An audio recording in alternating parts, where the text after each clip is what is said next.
Welcome back, everybody. Mouse Blue, and I have some very long-awaited patch notes for you. Now, it hasn't been that long, it's only been a week, but this week has felt like an eternity. Yeah, let's get right to it. Let's see what we got. Alright, so these are going to be the patch notes for October 27th. What's new? This week's patch brings a slew of fixes, improvements, and new content. Chat tabs can now be renamed, you can roll on loot while unconscious, and a new static dungeon has been added to Meadowlands. In addition, a number of NPCs have taken up a weird obsession with turnips. Intriguing. Bug fixes and improvements. Tech. Fixed, you can no longer auto-attack while swimming. Fixed, server caching issue that was causing some reaction abilities such as riposte to hit for absurd amounts of damage. Fixed, prevent multiple connections to the game server with the same character causing clones. Fixed issue with ember drifts showing unauthorized when attempting to enter. Fixed server exception with the use of hemorrhaging strike that was causing buffs and debuffs to freak out. NPCs that get stuck in a reset mode will teleport to their point of origin after 60 seconds and finish resetting. This should reduce the likelihood of encountering an NPC that is stuck and constantly avoiding. An NPC's initial target will now get a slight threat boost to reduce the chance of getting peeled away by innocent bystanders. Overhauled logging for Undone's Wrath and stuck requests. This should help us investigate and fix problem areas more effectively. Increase the speed of the camera when turning with keybinds. Armor class is now properly recalculated after using a repair kit. Rebaking nav mesh in all dungeons to resolve some boundary issues. Environment and art. Meadowlands has undergone some landscaping. See below for details. UI. Added a confirmation dialogue if you attempt to sell a soulbound item. Renamed grass distance slider to vegetation distance. Added extra tree distance slider. Added extra tree distance slider. I'm not going to try to make that one pretty. Which dictates how far past vegetation distance to render tree meshes before they become billboards. Extend the slider to improve distant tree rendering at the expense of more rendering overhead. If you don't want to see billboards, there you go. Adjusted wording on all death icons to reference a missing bag rather than missing belongings. Checking a reagent in your reagent pouch will now toggle the checkbox on and off. You could still use the checkbox and or keybinds to do this. What? Oh, clicking it. You can just click it. Okay. So now we have, 3 different ways to make sure our reagents are working? Revamping chat channels. World. System GM only channel. Global is now world. OOC is now zone. And group is now party. It's about time. /group remains an alias for party. /t is now used for tells. To use the trade channel, you must at least do TR. Chat channel filters have been overhauled to be less confusing. I didn't think they were confusing. Chat input is now limited to 200 characters. Added the ability to rename chat tabs via right-clicking the tab. Fucking thank you. Group window renamed party. Death UI elements, countdown and give up button have been moved to the area just above your action bar. Quests updated the missing arms race, now requires fewer trips back to voice Kemb? Whatever. Updated the tradeswoman's lament, now requires fewer trips back to Magda. Fixed various quest and NPC dialogue typos. Design. The second Emberstone max capacity has been reduced from 1,000 to 150. This was due to an internal miscalculation as to what was and what was not available. The 1,000 quantity was meant as a test, not to be used in production.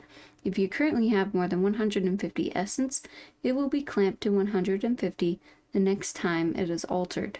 Fixed issue with poppy toads and dry bone scavengers dropping higher level items. Fixed poppy no longer turns ashen. Does that mean the daisy toad does not turn ashen as well? Did we check the daisy toad? Fixed data issue on various pole arms, great axes that had higher than desired dice values. Fixed data issue on various great swords and long swords that had lower than desired dice values. Fixed an issue that was causing Misha to attack NPCs and potentially get flagged as unlootable. Fixed an issue with ground torch recipes not outputting the correct type.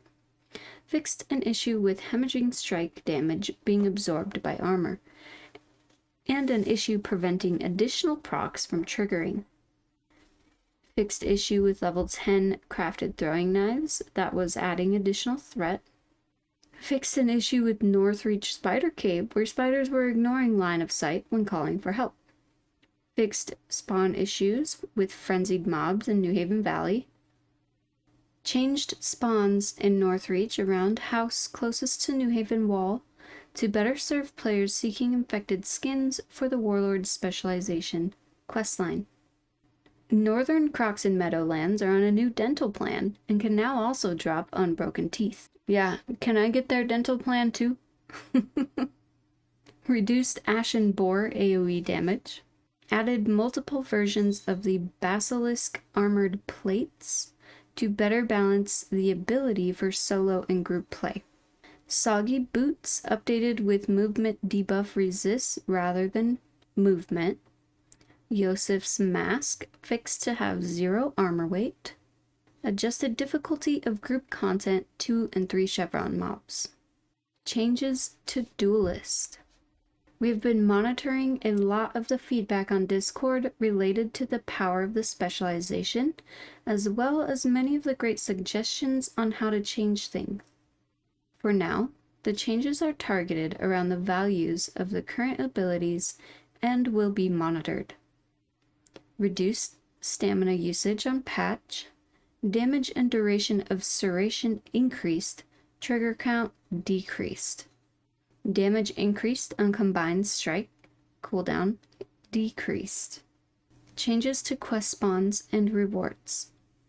We've had a lot of feedback regarding spawn rates and difficulty of finding specific quest mobs. Results appear to vary greatly, between 30 minutes and 6 hours in some cases. The difficulty of these quests has proven to be more frustrating than fun, with no feedback to the player that they are doing the right thing to finish the quest. With this in mind, we have made 2 changes. Current quest mobs spawn rates have been drastically increased, and a few quest rewards have had their item power reduced. Halleck's weapon rewards reduced in item power, and Brook Hollow weapon rewards reduced in item power. Note that there are planned changes to how these quests will work in the future. See below for more details. New stuff. Chat tab renaming. As mentioned above, chat tabs can be renamed via a context menu.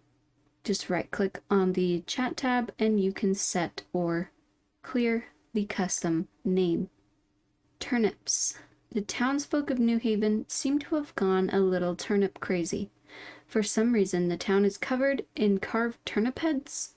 I wonder if there's anyone who might know what is going on. Mystery. Hey look, it's the many faces of my bipolar disorder. Loot rolls while unconscious. You can now roll on loot while unconscious.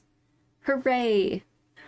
You should also be able to manage your bag and gathering bag while your equipment and abilities remain locked. This should allow you to destroy items if need be to make room for those precious rolls. Yay, thank you. Next up on that order, can we please scroll back in chat while we are dead? I would like to scroll back in chat while I'm dead. Meadowlands changes. As many of you have reported over the past week, Meadowlands NPC navigation is a bit of a mess. To address this, we have made some minor adjustments to the landscaping to help improve the situations. These changes slightly reduce the playable space in areas that are underutilized and allows us to more effectively create separate navigation meshes that are stitched together at runtime through links. Ideally, this will reduce the computational overhead of NPC navigation costs and improve performance as a whole. In addition to the above changes, we have also blocked off access to all water outside of crossings. Until we can get a better understanding of what is causing the pathing issues near the shorelines, we feel it is best to just exclude these areas from NPC navigation entirely. Once we get a bit more time, we will revisit these areas and potentially open them back up. Now that the water is blocked, you can no longer swim to Frog Island. 2 dinghies have been placed along the shoreline, which can be interacted with via right-click, and they will take you to the island. Note that you must be out of combat to interact with these boats. The Aquifer. A new static dungeon has been added to the Meadowlands called the Aquifer. At least one more static dungeon is planned for Meadowlands in the near future. Interesting. It's about time. Note, if your character was parked in Meadowlands, you have been moved to a safe spot. I don't know how I feel about this change. I'm glad we have a static dungeon there besides the wolves and spiders. I'm worried that gathering is going to be even more difficult. I don't know. I don't know how I feel about this yet. We'll see. Works in progress. To see a full list of what is currently in progress, head on over to this thread. More shirts. The art team has delivered a bountiful selection of new shirts that should make their way into the loot tables within the coming weeks. We have long sleeve, short sleeve, and tattered. Tattered looks cool. More ashen. Timeline 1 to 2 weeks. More ashen creatures are on the way. This includes raccoons, basilisks, does and stags, and others. I know we said 1 week last week, but some things came up and this kind of got pushed back. As they do. Repair costs. Timeline 2 to 3 weeks. Looking into improving the repair costs. Let's see, we went over that one last week. New zones. Timeline 2 to 3 weeks. We have a handful of new zones nearing completion, including the Dryfoot Fortress and Red Shore Outskirts. Names pending. More Emberdrift dungeons are also coming for Meadowlands and Dryfoot. Quest changes. Timeline 1 to 2 weeks. Since launch, we've gotten a ton of great feedback on our quests along with some critiques. One of these things that has bubbled to the surface is the frequency in which we ask you to go kill an uncommon or rare spawn in order to progress a quest. After some internal discussions, we've come to the conclusion that this type of ask is not in line with the design philosophies of our game. We intentionally designed a spawn system that makes it difficult to camp rares. We then turn around and ask you to go camp a rare for a specific quest? Couple that with RNG and or competition for kills and you have yourself a recipe for not good feelings. To that end, we will be revisiting these types of quests in the near future. Let's take the Ancient Bear quest as an example. The purpose of this quest is to encourage and introduce players to grouping. Accomplishing this goal does not require a rare spawn. We could instead ask that you cull the population of 3 chevron bears in that area, i.e. kill 10 3 chevron bears, which would shift the focus of this quest towards finding a group and working together. Not to mention, it would be far more accessible to those trying to finish it. But what about the ancient bear, you ask? What if killing the rare NPC actually started a quest?